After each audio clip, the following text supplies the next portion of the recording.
Hello, and welcome back to Life in a Backpack, a podcast where we discuss living out of a backpack, either as a minimalist, digital nomad, or just as a traveler.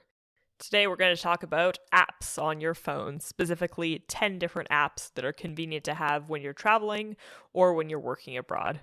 So just a couple of logistical notes before we get started. So firstly, I am going to put links to all of the apps that I mentioned here in the show notes.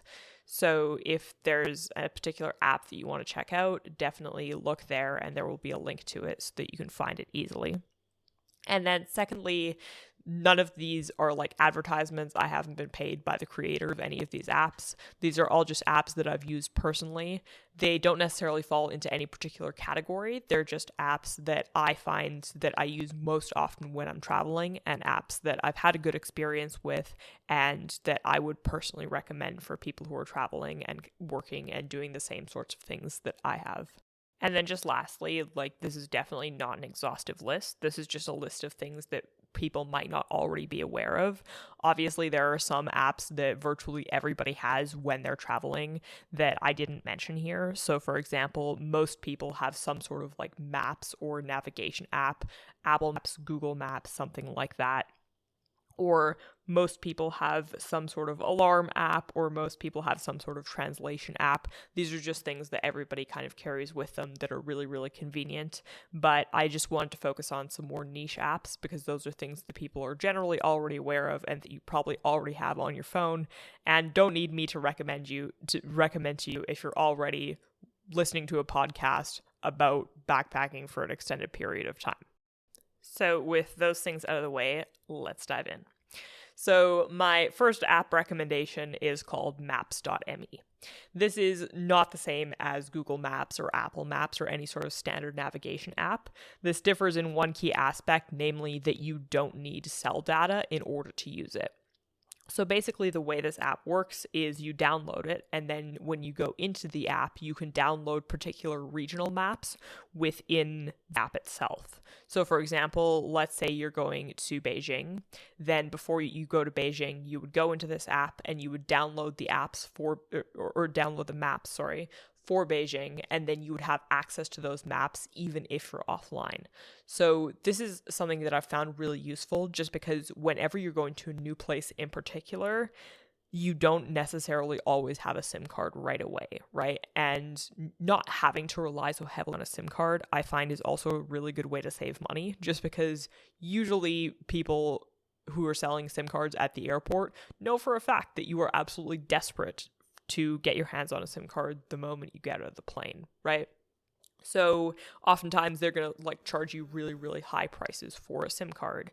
So what I like to do usually is just run past those and then get into the city and look for a SIM card that's actually cheaper and closer to the local market rate in that area. And maps.me really helps with that.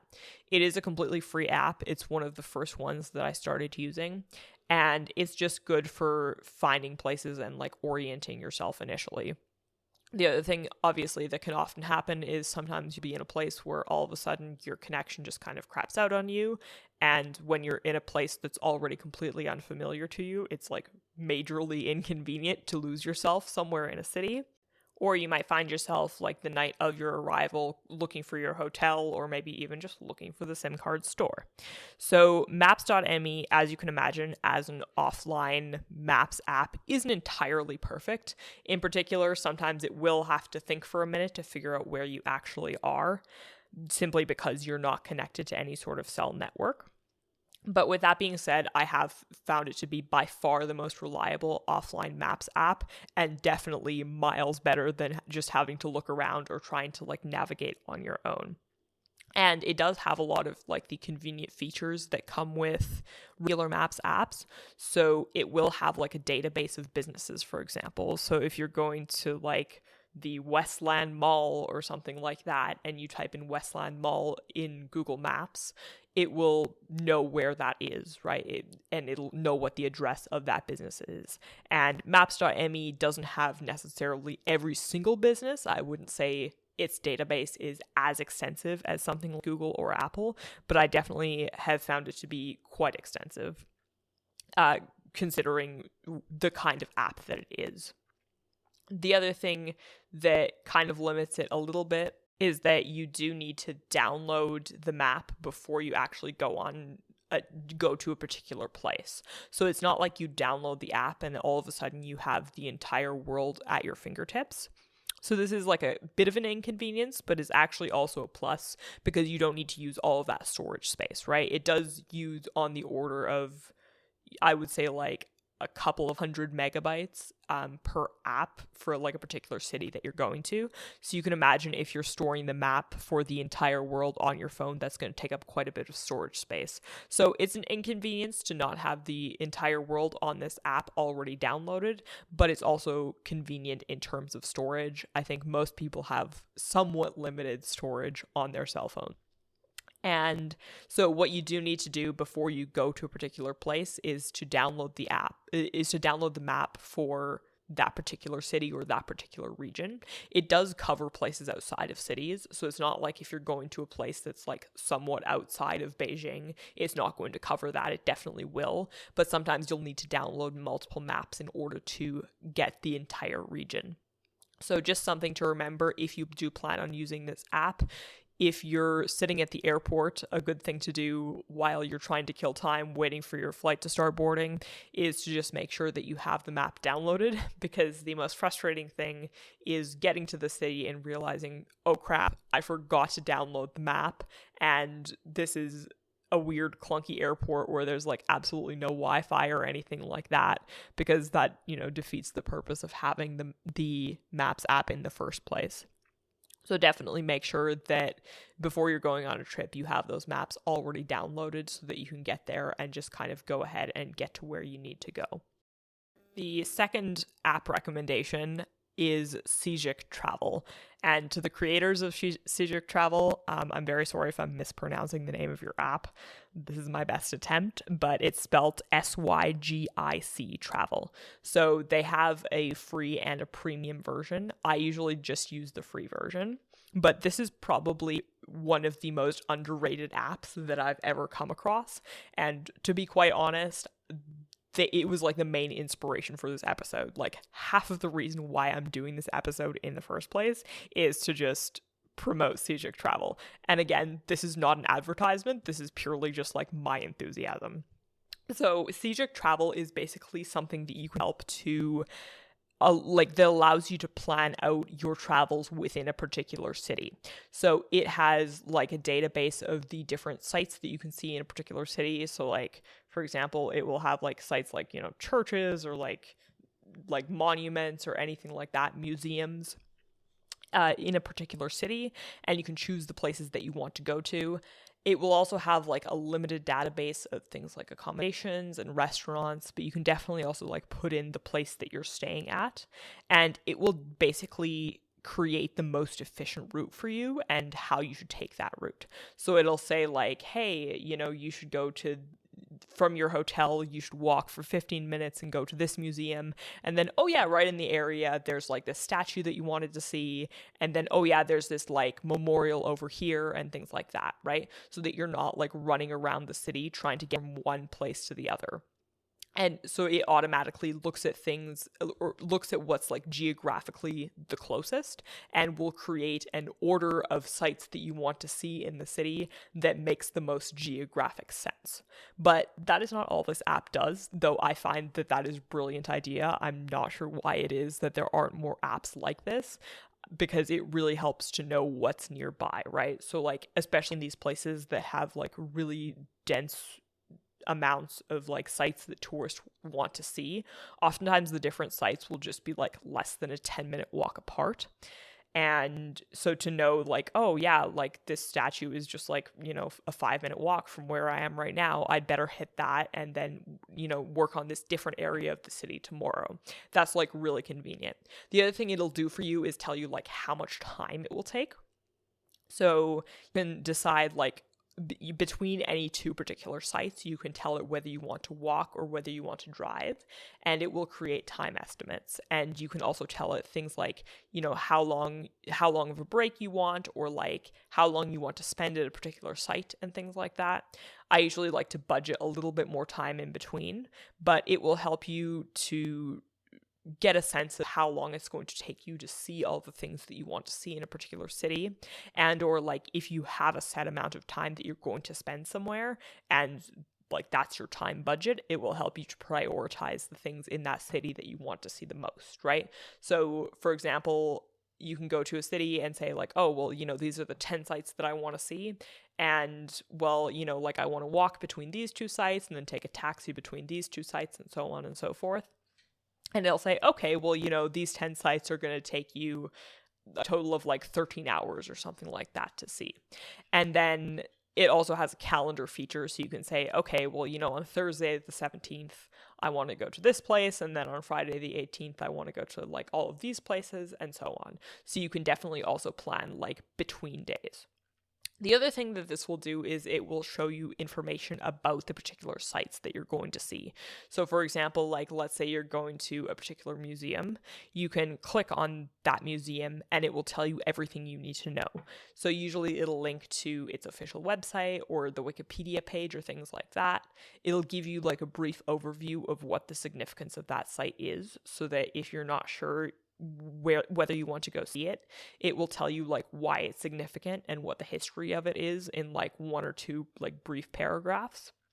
And they'll also give you things like, for example, the opening hours and the admission cost and things like that. So like especially if there's like different admission costs depending on what you want to see, it will tell you that. It will also tell you like whether there's guided tours and like what languages those tours are available in. And it will sometimes even like link to companies that are like offering tours for those particular sites. So that I also find very useful, because I'm the kind of person that can sort of like go to Paris without seeing the Eiffel Tower, right? Like I'm just looking for things that are kind of good bang for buck, and maybe where I can go on a tour that's like a small group of people, things like that, right? So oftentimes I make decisions not necessarily based on, like this is the major touristy thing in this city and I'm going to see this no matter what, right? Like I would never, ever, ever pay, I think right now it's 30 euros to go up the Eiffel Tower and just stand on the tower higher up and take pictures. And like, obviously no judgment whatsoever. If you're the kind of person who wants to stand in line for 3 hours, wow, this sounds judgmental. No, genuinely no judgment. I think that, when you go on a trip, it should be well and truly exactly what you want to do and no more and no less than that. So yeah, like if it's worth it to you to stand in line and then go up the Eiffel Tower and pay 30 euros to do that, probably 40 euros by now, since it's been almost 10 years since I went there. And I made the mistake of going up, which is how I know this. But yeah, like if you're that kind of person, then that's great. But I'm the kind of person who just says, okay, well, what are some cheap museums that I can go to?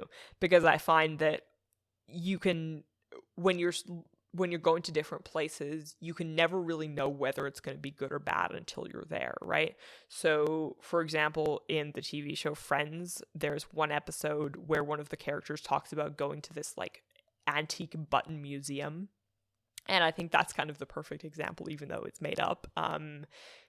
Like a button museum isn't something that would be very appealing to a lot of people. It's a very sort of niche place, but once you're there, it can actually turn out to be like really, really interesting. And then on the flip side, a lot of these major sites that people talk about, like, the Eiffel Tower or the London Eye or things like that, can turn out to be the most expensive and tourist-packed bummers ever, right?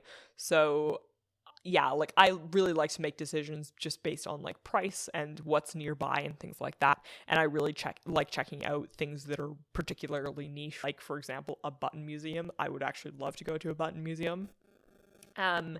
And Sygic Travel just like really helps to figure out like what's around, like what's close by, how much do things cost, how long are each of these things going to take, right? So the recommended time for one museum might be like an hour, but for another one it might be like 4 hours, right? So you can get a good idea of how long the average person typically spends at that particular attraction. So yeah, Sygic Travel, it has more features beyond just that, but if you're looking for an app to help you plan your visit to a particular city, there is no app I can recommend more highly than this. Again, I'm not being paid by the creators of this app. I just like really, really, really love this app and can highly recommend it. The third app recommendation, moving on to the next one. This is one that I kind of hesitated to put in here, but frankly, yeah, it is an important one. And that is the local transportation app for wherever you're going. So usually, like most places in the world will have some sort of equivalent for like Uber.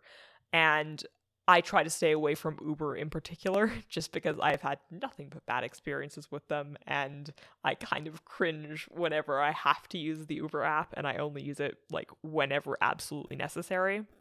But there are ride-sharing apps around the world. And the thing to know about this, if you haven't been to like different regions, if you've only really traveled in one region, is that every region has its ride-sharing app of choice. So, for example, in Southeast Asia, Grab is the app of choice rather than Uber. Like, I think Uber does exist. I can't remember exactly. But in any case, it's like far less widely used than Grab. And every region will have like a particular one. So before you go on a trip, definitely like look up what the ride sharing app situation is there, how expensive it is. In some places, it's definitely worth it to just like grab a ride sharing service every time you need to go somewhere, because it's just like really, really cheap and really, really easy to get a ride. And in some places it's wildly expensive. Like, for example, I went to Amsterdam one time, and getting a taxi from the airport to the city is something like 50 euros, whereas like taking the train is like 10 euros, you know? So it really depends on where you're going, but at the very least, having it as a backup is really, really, really useful, because eventually you will find yourself late for a flight, late for a train, late to get to a particular meeting with somebody, something like that. So, or just in a situation where, you know, maybe you're sketched out or you don't know where you are and you just would really prefer to get back to your accommodation as soon as possible. In that sense, it's also kind of a safety thing. Like, I've definitely been in situations, not only, you know, traveling, but being at home, or at least temporary home, and, you know, being in a sketchy situation and just, you know, grabbing a ride sharing service and going back home, right? Nothing wrong with that. The one thing I will note here is, before you go, do make sure that you've set up like the payment method and stuff like that in advance, because I've definitely like stood on a street corner in the rain trying to put in my different credit cards to see which one is going to work. Oftentimes, like, they won't accept particular credit cards, or like they will only accept like Google Pay or just something weird like that. I'm not sure what it is about ride sharing services that makes them a little bit more picky about what methods of payment they accept. I've also found that sometimes just at random, they'll just like not accept your card without any explanation whatsoever.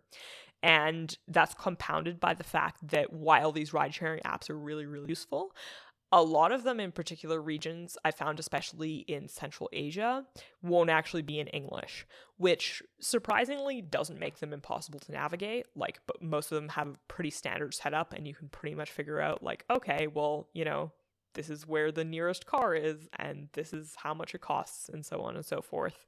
But be aware that some of these, like sometimes the main ride-sharing app in a particular area will not have an app that is in English. So you will be trying to read a different language, and sometimes in a completely different alphabet from the one that you're familiar with. So definitely setting up the app in advance, setting up the method of payment in advance, and then you're good to go, and you don't need to stress when you're standing somewhere and you were relying on a ride-sharing app to get you back, but all of a sudden it doesn't work. The fourth recommendation is a bit of a niche one, and it is called Too Good To Go. This is not explicitly a travel app, but nevertheless something that I often use. It's primarily in use in Europe and North America. I've never tried using it anywhere else, but it's not available worldwide. But definitely a useful one for me regardless, and one that I keep on my phone all the time. So the general idea behind Too Good To Go is that when a restaurant or other food-related business, like a bakery or something, has leftover food at the end of the day that they need to get rid of, they will put bundles of food on the Too Good To Go app, and you can purchase these bundles of food at a discount. So I think in theory it's supposed to be like a quarter of the original price. Realistically, it's probably like maybe like a third to half of the original price, depending on which business you're looking at. But I would say like anywhere from like $4 to $8 is usually the size of the bundle. And you can book a particular bundle and select a time, usually close to the end of the day for that business, like close to its closing hours. And you'll usually have a window between like an hour and 3 hours to go to that business and get your bundle. And the reason why I find this really useful is because, as you'll know, if you've traveled for an extended period of time, cooking is kind of a headache, even under the best of circumstances. Sometimes you will have like a kitchen and stuff, but nevertheless, like whenever you can get restaurant food for like really, really cheap prices, it is really convenient to have that, especially in areas of the world where food is already more expensive, and definitely Europe and North America check out more than any other place. So sometimes, for example, like let's say you're going to a bakery, they'll just give you like 2 boxes worth of like sandwiches and pastries and stuff like that they weren't able to sell. Or if you're going to a pizza shop, like I've paid like $8 and had them hand me like 2 boxes worth of pizza, and like they're just like slices that they have left of like different kinds of pizza. They throw them in the boxes and they give you the pizza. So this also is not exclusive to traveling. Like if you're just like based somewhere permanently and you want to save a bit of money on takeout food, this is just like a really good money saving and time saving app to have. But definitely, yeah, when you're traveling. So Too Good To Go, again, something that I would recommend probably like downloading in advance just to get a feel for how it works. But something that I found to save me a lot of money and time. And not only that, but you don't need to look for food 3 times a day, because they'll typically give you like a pretty generous amount. Like they're not going to give you like 1 sandwich, like they're probably going to give you like like a couple of boxes worth of food. They also have a rating system, so typically the ones that are rated higher, obviously, are the ones that are best value for money, because people almost exclusively rate based on that. So if you just like look for the ones with the higher ratings, those are the ones that are just generally going to give you the best bang for buck. So Too Good To Go, can also recommend that. The 5th recommendation, halfway through, I have is Adobe Scan or some sort of similar scanning software. Again, not explicitly a travel app, but one that I found myself using quite heavily when traveling. So basically the idea of this is in the name. It's essentially a scanner that is on your phone. So whether it be like your birth certificate or your passport or like immigration documents or anything like that you need to have with you, this is an app that will allow you to basically take a piece of paper, sign it, do whatever you need to do, and then scan it. And it's different from a photo, so it actually will take like proper scans of your documents rather than just like, yeah, here's a photo of my like crumpled up piece of paper, will you accept this? Like it does actually look like a proper scan. So if you need to submit a document or you want to have a backup of something just in case, this is a really, really useful app to have. Again, Adobe is not the only one. There are also other scanning apps, but Adobe is just the one that I've found to be particularly useful. It's the one that I find is like the most flexible and that I use the most. So Adobe will let you export the scans you've taken. You can either like create a direct link to them, or you can email them to yourself, or you know there's like a couple of other download options. And I think that like whenever you're traveling, it's just a good idea to have certain documents backed up on your phone. Definitely, if you lose your passport, having a backup of your passport in the form of a digital scan will massively help your country's consulate help you get a new passport. Or even sometimes, if you like lose your visa and you need a new copy of your visa, hope that never happens to you, or anything like that, just having a scan of that document will sometimes get you through. And in some particular cases, like definitely not in the case of a passport, like please do not try to board an international flight with just a scan of your passport. They will not let you on the flight. But for other things, sometimes they'll just let it slide if you just have a scan of it. So for example, I use student ID a lot in order to get discounts on stuff and things like that. So when you're at a particular business and you've forgotten your student ID, just like having a scan of it is usually enough for businesses to accept it and to give you the discount, depending on who's at the counter. But yeah, Adobe Scan, definitely a convenient thing to have, even if you're just trying to kind of minimize your paper trail and sort of digitize some of your old tax documents and things like that. Outside of the context of traveling, this is a really, really handy app to have. And again, something that is completely free. The sixth recommendation goes back to transportation, and that is BlaBlaCar. So BlaBlaCar is something that most Europeans will be aware of, and I imagine will be pretty big fans of. So BlaBlaCar, you can think of it as long-distance Uber. And again, it's used particularly in Europe. So basically, if somebody is taking a trip from one city to the next, they can put their trip on BlaBlaCar if they have an extra seat or several extra seats in their vehicle, and they will offer that seat to you for a particular price. And usually people just do this because they want to cut down on expenses like gas and things like that. So basically, you purchase the ride from them at whatever price they're charging, and then you arrange with them to be picked up somewhere in the morning, and then you guys go from city A to city B, and this is like a completely private person in their private vehicle, and then they drop you off wherever you want to be dropped off, or like usually they'll specify an area where they're okay with dropping you off. And that's pretty much it. So yeah, like very similar to Uber, except between cities. And I found this to be really useful for a few reasons. So firstly, budget, especially if you're traveling in a more expensive place. Oftentimes this will be a relatively cheap transportation option, especially if you don't want to take a really, really long and complicated route. So sometimes you'll be finding yourself stuck between like, oh, well, you know, like I could fly, but that's going to cost me like $400 last minute. Or also I could like take the bus, but also buses are like very long and very painful. And also I have to transfer from one bus to the next here, and it's going to take me like 15 hours to get there. And, you know, like even a single hour on a bus is not a pleasant experience, right? So oftentimes I find this by far exceeds the bang for buck value of any other method of transportation, especially if unfortunately the trains are expensive that day, and especially last minute. Because a lot of drivers do post their rides last minute, so kind of that like last minute increase in fares isn't as applicable for BlaBlaCar. And I'm the kind of person who just kind of wakes up in the morning sometimes and says, okay, well, I'm getting a bit tired of this place, so I'm just going to go somewhere else now, which kind of bites me in the butt sometimes in terms of my budget, because, you know, last minute train fares, like sometimes there will be a route that normally costs 50 euros, but if you're wanting to travel like a day of or the next day, it's going to be more like 250 euros. So BlaBlaCar is a really good way to avoid that.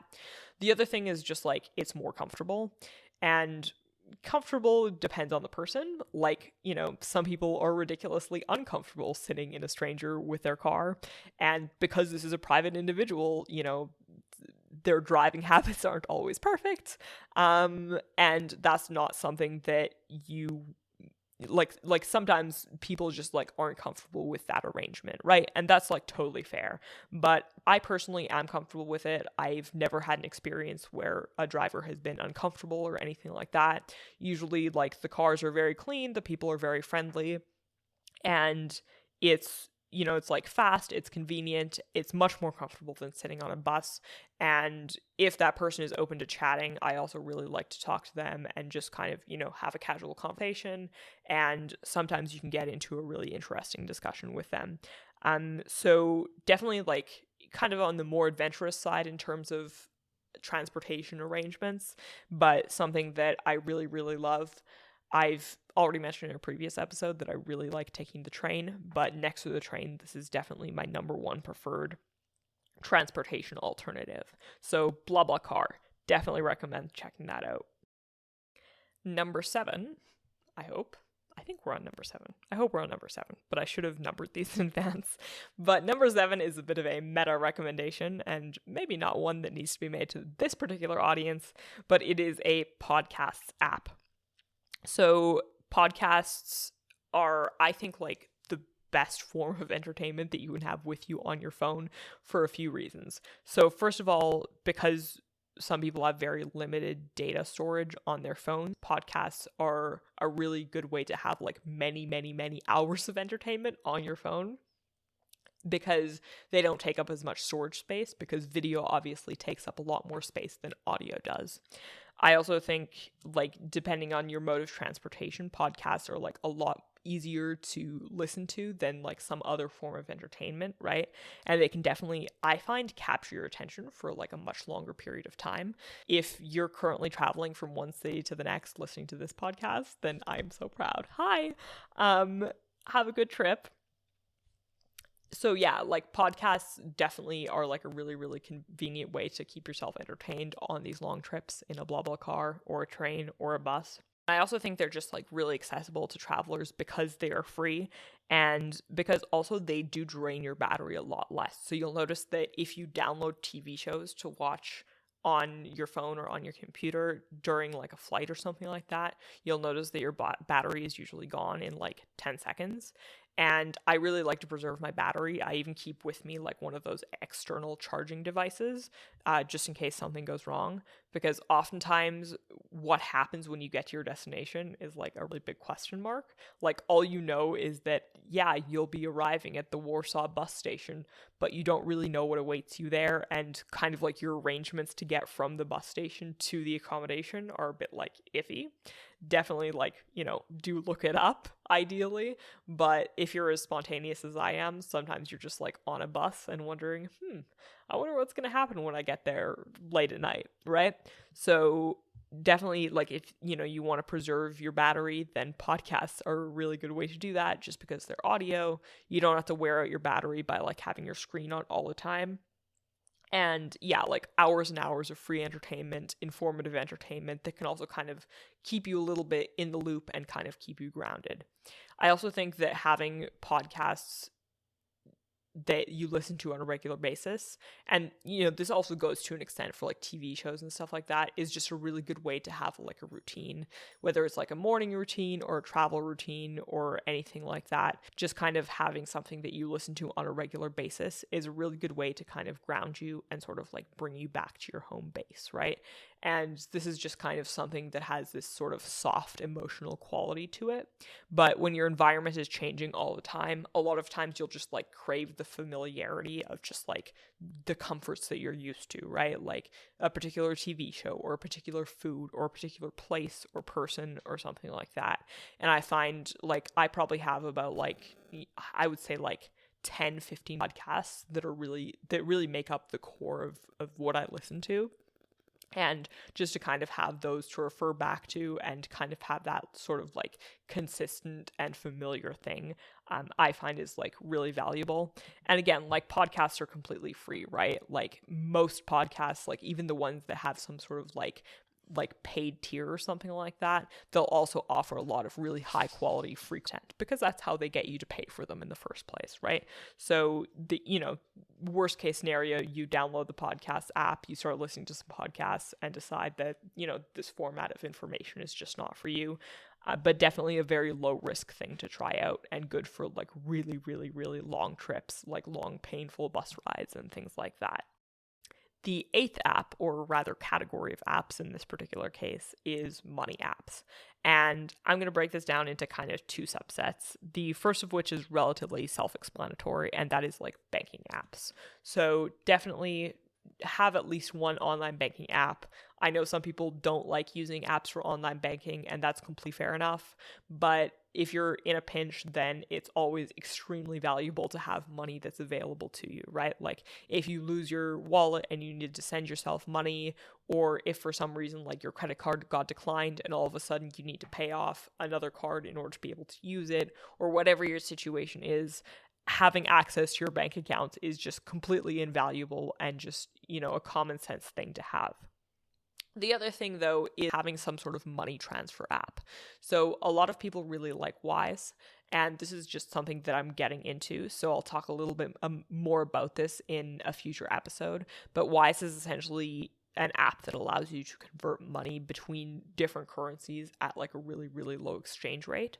So as you might know, using a debit card while traveling is absolutely fatal because a lot of debit cards will just kind of charge you ridiculous fees in order to be able to pay in foreign currencies. So the first debit card I had, and like the first time I went on an international trip, I had not turned 18 yet. So I actually was not even eligible to have a credit card. And so every single time I wanted to make a payment, I had to use a debit card unless I had the cash on me. So I would have to go to the bank and make a cash withdrawal, which in and of itself had a fee associated with it, unless I went to this very particular partner bank that was partnered with my bank that would be willing to waive the fees and, of course, was all the way across town. But if I didn't want to pay with, or if I didn't have any cash to pay with and I needed to pay for something, it would be $5 per transaction to pay in a foreign currency. Credit cards are a little bit better. Definitely as like a side recommendation, there are credit cards that have very low or no foreign exchange fees, like ones that will charge you the market rate with no markups. But a lot of credit cards will have pretty substantial markups when you're going from one currency to another. So regardless of the particular app that you're using, definitely find one that you feel has a really, really low or at least an acceptable to you currency exchange rate. And don't use a credit card that you have that you know has like a really, really bad exchange rate. Because this is one of those things where like 1 or 2% might not seem like a lot. And it's not a lot if you're buying like a burger one time. But if you're making every single transaction every single day of your life, then that really adds up, right? Like that is like 1 or 2% of all of the money to your name. And that's quite a bit of money. And then along those same lines, also money transfer apps, in particular Western Union is a really good one that I use. So in some countries, it's either really impractical or in some cases even impossible to use your credit cards. So if you have like an Amex card or if you have a MasterCard or in rare cases even a Visa card, you won't be able to use your credit cards in particular countries. So look at the country that you're going to first and make sure that you know which credit cards they accept. But also in countries that do accept those credit cards, sometimes there will be weird economic situations that make it more practical to use cash. And a good example of this that you're probably already thinking about if you've experienced this is Argentina. So Argentina has an official exchange rate and an unofficial exchange rate. And if you're paying with your card at the official exchange rate, you're actually paying substantially more. In some cases, you can be paying up to double. So while it's something that, you might need to use in a pinch if something has happened to you, or you need to use it on your day of arrival, then, that's completely fair enough. But staying there long term, you are going to want to periodically transfer yourself money. And so the way Western Union works is basically you download the app, you link it to your home bank account, and then you say, I want to transfer this much money in my home currency. And it usually charges you a fee of something like $5. And then you go to the Western Union that is closest to you and you give them a piece of your ID and the transfer number. Like you'll have a particular number that's associated with that transaction. So you take your phone with you and show that to them, and they'll take that and they'll give you your money. And this is a little bit inconvenient, but it's far less inconvenient than having to pay a significant markup on every single thing that you buy in that country. How much cash you want to carry around with you at a time is really up to you. But again, Western Union charges like something like $5 depending on the amount that you're sending yourself and other things. But yeah, like definitely much, much cheaper than having to pay a substantial markup in countries where that is the case. So definitely, if you're going to a country like that, then check out Western Union or some other comparable app so that you can send yourself cash at like a relatively reasonable rate. Other things that you don't want to do, just while we're on this topic, don't use your credit card to take out money. This is in most cases going to be an automatic cash advance, which will automatically charge you interest. So if you go use a credit card at an ATM, there's a good chance you'll be able to take out money. But again, you won't necessarily get the most preferable exchange rate, and or you will immediately be charged interest by your bank, and your credit score is also going to take a hit. So don't do that. And then also, if you do have a debit card, just be cognizant of which banks you're using to take out money and which banks your own home bank is partnered with that will allow you to take out money at no additional fees. So before you go to a particular place, always make sure that you know what the currency exchange situation is in that particular place, especially if it's not a destination you're particularly familiar with, and make sure that you're getting yourself the best exchange rate possible, because yeah, like there's nothing better you can do than to just preserve the amount of money that you have and make sure that there's not somebody slicing a percentage off of everything that you're purchasing. The 9th recommendation is Focus Keeper. So again, not explicitly a travel app, but something that I've used a lot in particular to work away from home, and in particular in environments where it's a little bit difficult to concentrate. So Focus Keeper essentially relies on the Pomodoro technique, which, if you're not familiar with it, basically breaks your work time into small sections, usually by default of 20 minutes, with the idea being that it motivates you to work when you know that it's just like a small chunk of work, and then you'll have like a break in relatively short order, like after those 20 minutes. So there's this saying that goes like, oh yeah, like once you start, you're half done, right? And the idea behind that is that when you have work that you want to do, then oftentimes like the most difficult part is convincing yourself to stop procrastinating and actually start working. And that effect is definitely compounded when you're sitting on like a beach in this gorgeous place, but oh no, you need to do some work, right? And so that I found that in particular in like unfamiliar environments, being able to break down my work time into these like nice short 20-minute segments is really, really convenient, especially like when your schedule is like a little bit unpredictable. So basically it's a timer, and you just like press start whenever you're ready to start, and you can customize the amounts of work time and break time that you want to take, and then you can specify the amount of time within your entire work session. So for example, you can say like, oh well, I want to do 20-minute work periods and have 5-minute breaks in between for a total of 3 hours or something like that. And basically you start, and then it rings a bell when your 20 minutes are over and tells you to take a break. And then after your break time is over, it tells you to come back and keep working. So definitely like a really simple concept for an app. I'm pretty sure Focus Keeper, the particular app that I use, does charge an annual fee, but it's like really, really low. Like it's like less than $1 per month. But regardless, there are like plenty of Pomodoro style apps that are on the App Store if you want one that's free. They all basically work the same way. I just like the user interface of this particular one. Again, this is not an advertisement. This is really just what I'm familiar with. So yeah, like that's just the one that I prefer. I don't mind paying like the $6 or whatever it costs per year, and definitely like doubles my productivity easily. Like I have a very, very difficult time just sitting down and saying, oh, well, like I'm going to do 3 hours of work now, especially like in an unfamiliar environment that's like really stimulating, where you see the beach and think, oh, I really want to go to the beach, right? So something that's just like really handy, both when you're traveling and when you're not traveling, to help you focus. And then the 10th and final recommendation is a wallet app, in my particular case, Apple Wallet.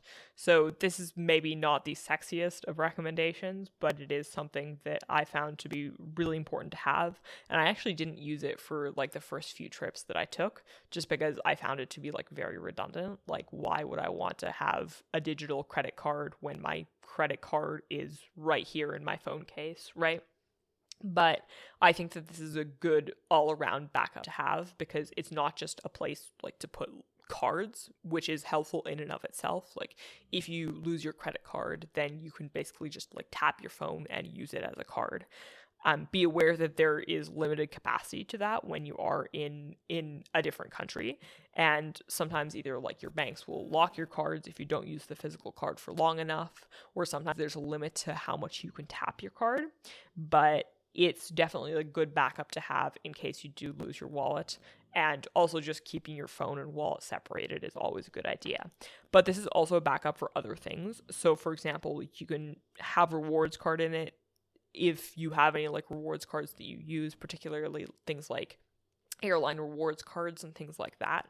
But it's also a place where you can put boarding passes. So if you check in online, which you probably have if you've taken like budget flights, it will always give you several options as to what format you want to have your boarding cards in. I usually choose 2 different formats. I choose the email, and then I choose the boarding pass that goes into the Apple Wallet. And even if you plan to print out your boarding pass, or even if you plan to use the one that you get by email, just having a digital one there in your digital wallet is a really, really good thing to have, because, very hard to board your flight if you don't have a boarding pass. And then you can even have, so for example, during the pandemic, it was possible to, depending on what country you're from, it was often possible to put your vaccine pass in there. So you have your vaccine pass, and sometimes it's even possible to have immigration documents and things like that. So definitely a good thing to have just as an all-around backup, and not something that's like just to have your credit cards in a different format, but also like other travel related documents. It's kind of a one-stop shop for digital backup. So regardless of whether you use Apple Wallet or a different type of wallet, I think definitely a good thing to have. And also just, again, a completely free thing to have, right? So not a huge downside to trying it if that's something that you're interested in, and if you kind of want to have like a backup for all of your things. So that's it for today. I hope that at least 1 or 2 of those recommendations were helpful to you. And again, wherever possible, I will link to the apps that I mentioned, or some examples of the categories of apps that I mentioned in the show notes, so that you guys can take a look and see if that particular app is one that you're interested in.